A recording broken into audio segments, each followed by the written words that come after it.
Il flusso continuo di migranti in arrivo in Veneto dalla Sicilia lambisce il Bassanese e la Pedemontana, ma per il momento i richiedenti asilo non arriveranno nei comuni del territorio.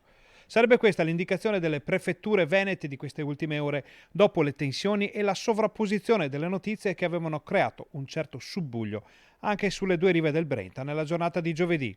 Della settantina di migranti destinati alla provincia di Vicenza, i primi 9 sono stati infatti destinati all'area berica, anche se non è dato sapere come si muoveranno poi gli uffici di rappresentanza del governo con il resto delle 380 persone in arrivo dagli sbarchi delle ultime ore.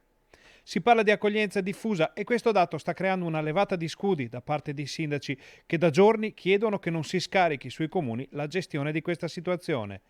Gli amministratori sottolineano infatti come le novità delle ultime ore riguardanti l'accoglienza possano far sorgere tensioni sociali in un momento di grande difficoltà per le famiglie, alle prese con gli strascichi dell'emergenza Covid e con l'esplosione dei costi dell'energia, per non parlare dell'inflazione. Era stato molto chiaro, ad esempio, il sindaco di Romano De Zelino, Simone Bontorin, che ai nostri microfoni aveva detto: prima vengono i cittadini di Romano. Ma questa fase è solo all'inizio e fra i sindaci regna ancora grande incertezza su cosa accadrà nei prossimi giorni.